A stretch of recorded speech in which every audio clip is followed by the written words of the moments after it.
UPSCचे निकाल जाहीर झालेले आहेत आणि सगळीकडे आपण बघतोय की जे टॉपर्स आहेत, जे या परीक्षेत उत्तीर्ण झालेत, त्यांचं अभिनंदन होतं आहे. अशाच काही विद्यार्थ्यांसोबत आपण बोलण्याचा प्रयत्न करतो. मी पुण्यात आहे, माझ्यासोबत धनंजय आहे. UPSCचा निकाल लागला आहे, उत्तीर्ण झाला. सुरुवातीला अभिनंदन तुझं. Thank you sir. या सगळ्या प्रवासात कशा पद्धतीनं तुझा संघर्ष होता आणि यश मिळाल्यावरची प्रतिक्रिया तुझी आणि घरच्यांची काय? संघर्ष तर खरंच खूपच होता. माझाही होता, फॅमिलीचाही होता आणि माझ्यासोबत माझ्या काही फ्रेंड्सचा सुद्धा होता.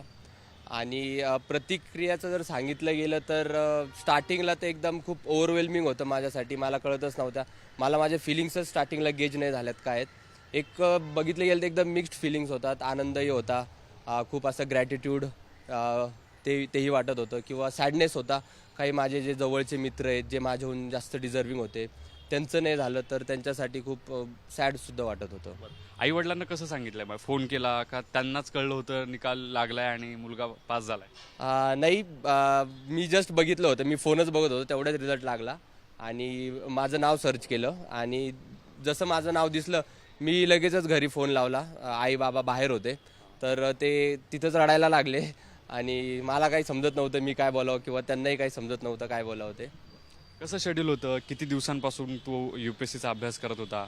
शाळेत असतानाच ठरवलं होतं का नंतर ठरवलं? तसं मी शाळेत असतानाच ठरवलं होतं की मला पुढे जाऊन सिव्हिल सर्व्हिसेसमध्ये जायचं आहे. तरी पण मी 12वी नंतर इंजिनिअरिंग केली आणि इंजिनिअरिंग नंतर मी 2022मध्ये माझी प्रिपरेशन सुरू केली आणि प्रिपरेशन मी पहिला अटेम्प्ट मी घरूनच दिला. त्यानंतर मी 2023मध्ये इथं ज्ञान प्रबोधिनीमध्ये ॲडमिशन घेतलं लायब्ररीला आणि तिथून तेव्हापासून मी तिथंच आहे आणि हा माझा तिसरा अटेम्प्ट होता आणि फॉर्च्युनेटली माझा 529 रँक आला.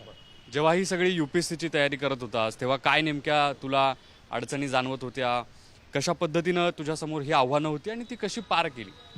आव्हाने जर केलं तर सर्वात पहिले मला डेलीचंच आव्हान होतं की एवढं 10 तास एवढा अभ्यास करणं हे माझ्यासाठी पहिल्यांदीच होतं. तर ते रोज 10 तास अभ्यास करायचास तू? हो, 9 ते 10 तास माझा प्रयत्न असायचा की तेवढा अभ्यास झालाच पाहिजे.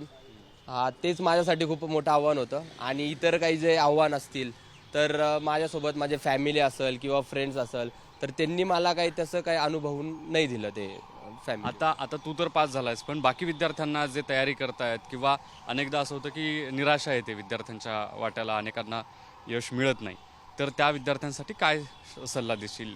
तू तर आता उत्तीर्ण झालेला आहेस, तुझा प्रवास सुरू झाला, पण इतरांसाठी म्हणून काय सांगशील? नक्कीच ही खूप त्यांच्यासाठी खूप अवघड फेज असणार आहे. सगळे मुलं अभ्यास करतात, पण ही प्रोसेस अशी आहे आणि खूप कॉम्पिटिटिव्ह एक्झाम आहे की जिच्यामध्ये फक्त 6-7 लाख मुलं प्रिलिम्स देतात आणि फक्त 1000 मुलं सिलेक्ट होतात.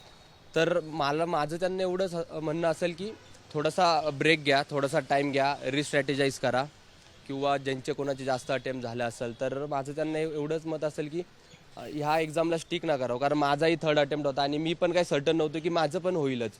तर म्हणून माझाही प्लॅन बी रेडीच होता. म्हणजे बघायला गेलं तर माझी पण एक दुसरी एक्झाम होती IBची, तिच्यामध्ये माझी आता पुढच्या महिन्यात इंटरव्ह्यू पण होता.